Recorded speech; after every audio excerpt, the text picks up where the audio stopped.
स्वागत है आपका नई धारा रेडियो की एक और पॉडकास्ट श्रृंखला में। यह श्रृंखला नई धारा के संस्थापक श्री उदयराज सिंह जी के साहित्य को समर्पित है। उदयराज जी के इस जन्मशती वर्ष में हम उनकी अमूल्य साहित्यिक धरोहर आप तक लेकर आ रहे हैं इस पॉडकास्ट के माध्यम से। सुनना न भूलें नई धारा रेडियो पर। नग्न रूप। नरेंद्र, नरेंद्र, हाँ, अभी तक तुम्हारा लिखना खत्म नहीं हुआ? नरेंद्र के कमरे में प्रवेश करते हुए रमेश ने पूछा। बस अब समाप्त ही हो गया, नरेंद्र कलम को मेज पर रखते हुए बोला। उसने तुरंत लिखे हुए पन्नों को समेटकर किताब के नीचे दबा दिया और अपनी कुर्सी को पीछे सरकाया। रमेश खाट पर आकर बैठ गया। रमेश मेज पर से पेंसिल उठाते हुए बोला, भाई तुम भी खूब निकले। संध्या समय जो कलम उठाई सो 10 बज चले, अब तक रगड़ते ही चले जा रहे हो। जाने क्या लिखते हो। तब तक मैंने कई सेट टेनिस खेला और अभी एक पिक्चर भी देखकर चला रहा हूं, और तुम यहीं पड़े गोदते रह गए। दुनिया से तुम्हें शायद कोई मतलब ही नहीं। मुझे तो तुम्हारा ये पागलपन जरा भी नहीं भाता। भगवान ना करे किसी को कवियों और लेखकों का साथ हो। जब भी लिखने का भूत सवार होता है तो फिर जल्द उतरता ही नहीं। धन्य है आप कवि और लेखक। नरेंद्र हंसते हुए बोला, क्या बतलाऊं, सचमुच जब लिखने की सनक सवार होती है तो फिर उतरती ही नहीं। लाख कोशिश करता हूं कि मेरा यह हाल ना हो, परंतु मैं लाचार हूं। लिखना भी एक व्यसन ही समझो। मगर तुम्हें तो अब यह व्यसन छोड़ना पड़ेगा। सो क्यों? इस साल तुम एमए पास कर जाओ, उसके बाद दुनिया के तमाम झंझटों से उलझना पड़ेगा। आराम के दिन गए, अब इस संसार का तुम्हें नग्न रूप देखना होगा। नग्न रूप। भाई भविष्य के लिए अभी से क्यों मरूं? आगे का आगे देखा जाएगा। भूखों मरूंगा परंतु लिखना नहीं छोड़ूंगा। खैर, तुम ना छोड़ोगे, दुनिया छुड़वा देगी। सेनेट हॉल के क्लॉक टावर से 11 टनटनाया। रमेश उठ खड़ा हुआ और बोला, जाओ भाई सो, बहुत देर हो गई। नरेंद्र ने बत्ती बुझा दी, पलंग पर पड़ गया। कुछ देर तक इधर उधर की बातें सोचता रहा, फिर निद्रा देवी की गोद में आ पड़ा। कुछ वर्ष बीत गए। नरेंद्र एक विशाल वट वृक्ष के नीचे बैठा है। बाएं हाथ में कागज के कुछ सफेद टुकड़े हैं। कभी कुछ लिखता है, कभी कुछ गुनगुनाता है।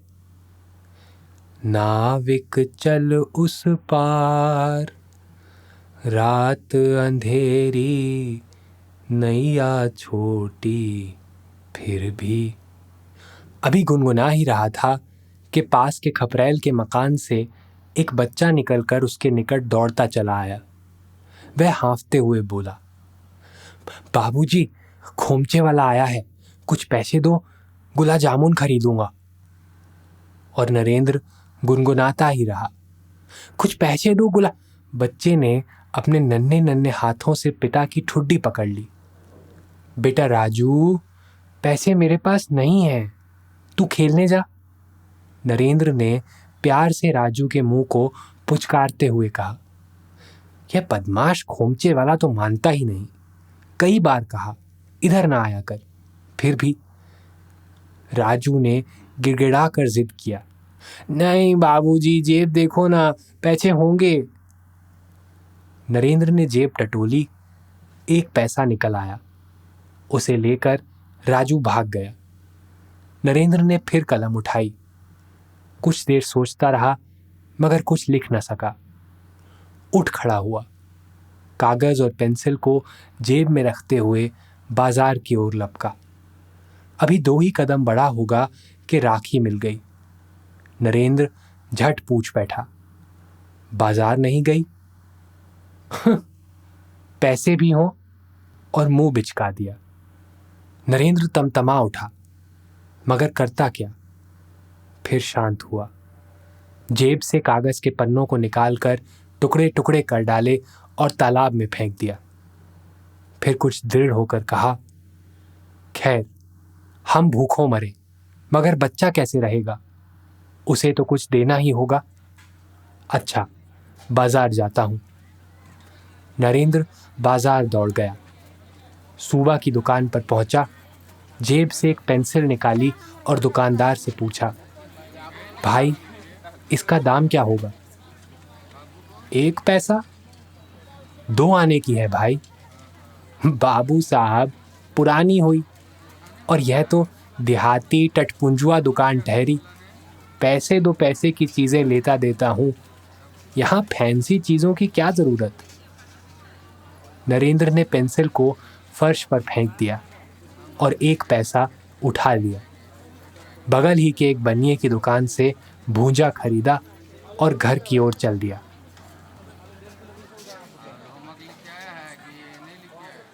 पूस का महीना।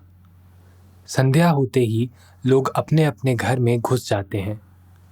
अमीर लिहाफ के भीतर छिप जाते हैं और गरीब पुआल के भीतर।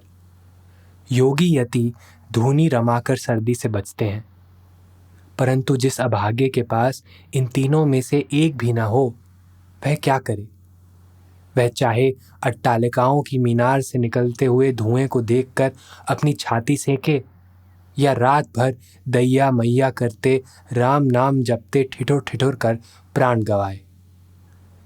नरेंद्र अपनी झोपड़ी में पड़ा पड़ा अपनी छाती सेक रहा है और राखी राम भजन कर रही है। राजू चटाई पर लेटा है। हाथों में पड़ी दीवार की टूटी खूंटियां ताल दे रही हैं और वह अपनी धुन में मस्त है। एक चलैया अट, ओके पांक, बाजे पट। घड़ी भर रात बीते किसी ने बाहर से पुकारा, भाई, रात भर के लिए मुझे अपनी झोपड़ी में रहने दो। सर्दी के मारे शरीर बर्फ हुआ जा रहा है। नरेंद्र जरा चौंका। फिर बड़ी आजिजी से उसने पुकारा, चले आओ भाई, तुम्हारी ही झोपड़ी है। युवक झोपड़ी के भीतर चला आया। उसे देखते ही नरेंद्र उठ खड़ा हुआ और रमेश, रमेश कहता उससे लिपट गया। दोनों की आंखें सजल हो गईं। फिर दोनों चटाई पर बैठ गए। राखी सन्न रही। नरेंद्र ने रूंधे हुए स्वर से कहा, वर्षों बाद तुम्हें आज देखा रमेश, इधर कैसे आ पड़े? रमेश ने आंसू पोंछते हुए कहा, यहीं एक काम से आया था, शहर लौट रहा था, देर हो गई, और अब सर्दी भी काफी पड़ने लगी। इधर झोपड़ी नजर आई तो सोचा चलो यहीं रात काट लूं। मुझे क्या मालूम था कि तुम। आखिर भाई, तुम्हारी यह दशा क्यों? खैर, नहीं बताना चाहते ना बताओ, यह कहो। नरेंद्र ने गहरी सांस ली और बोला, क्या बताऊं? एमए की डिग्री ले घर आया, 2 महीने बाद पिताजी की मृत्यु हो गई और तुरंत ही फिर माता की भी। उन लोग की दवा दारू और काज श्राद्ध में सारी पूंजी खत्म हो गई।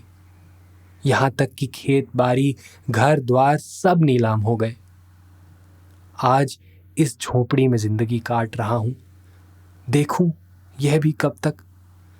उसका गला भर आया।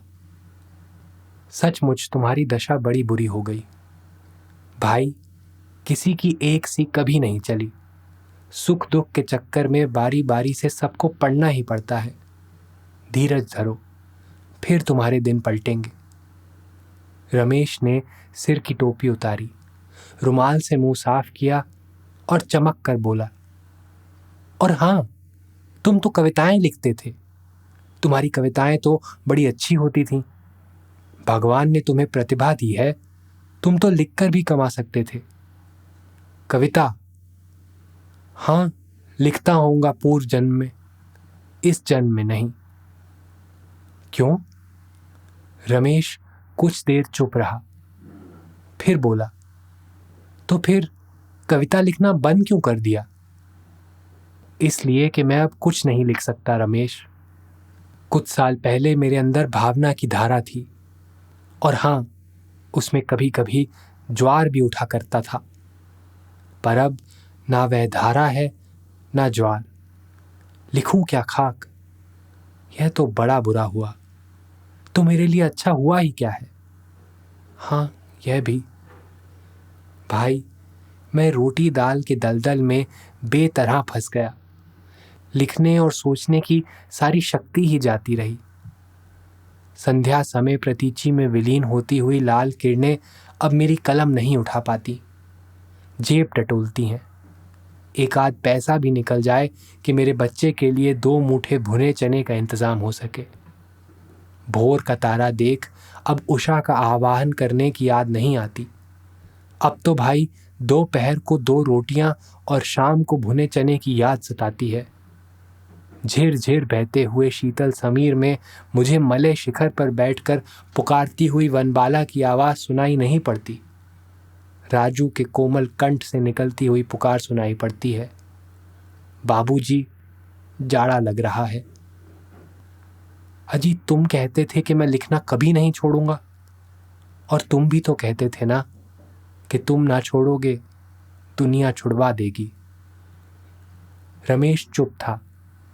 नरेंद्र मुस्कुरा रहा था। थोड़ी देर रुककर नरेंद्र ने फिर कहा, रमेश, परिस्थितियां जो ना करा दें। मैं तो अब प्रतिकूल परिस्थितियों के पिंजरे में बंद हो गया। काश मैं आज आजाद रहता तो आसमान चूमता।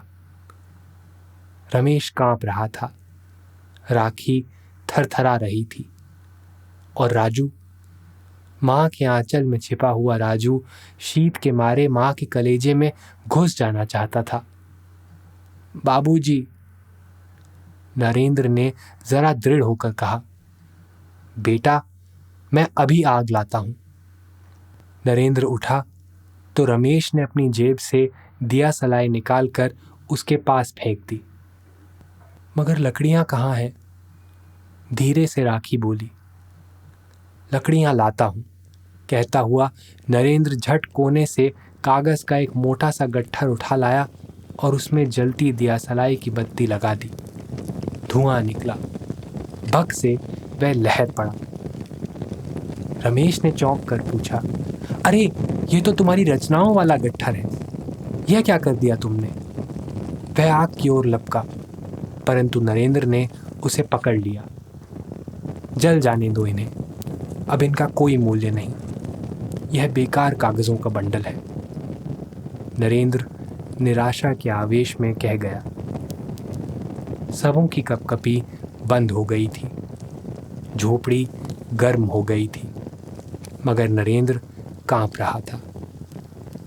अब भी तुम कांप रहे हो? रमेश ने बड़ी आजिज़ी से पूछा। हाँ, कांप रहा हूं। शीत से नहीं, भूत की स्मृति और भविष्य की कल्पना से। बस कागज के टुकड़े भर बच गए थे, उनमें भी आज आग लग गई। लौ एक बार भभकी और फिर सदा के लिए बुझ गई, परंतु गट्ठर ज्यों का त्यों पड़ा रहा। केवल रंग काला हो रहा था। अक्षर साफ साफ नजर आते थे। न जाने किस आवेश में नरेंद्र ने लपक कर उस बुझे हुए गट्ठर को दोनों हाथों से मींच कर एक खाक के ढेर में परिणत कर दिया।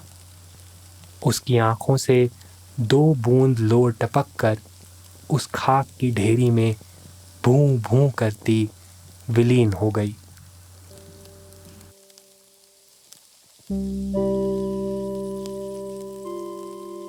इस पॉडकास्ट को सुनने के लिए आपका धन्यवाद। हम आशा करते हैं कि हमारी ये प्रस्तुति आपको ज़रूर पसंद आई होगी। अन्य पॉडकास्ट्स, वीडियो इंटरव्यूज़ आदि के लिए नई धारा को सभी सोशल मीडिया प्लेटफॉर्म्स पर फॉलो करें। जल्द ही आपसे फिर मुलाकात होगी। धन्यवाद।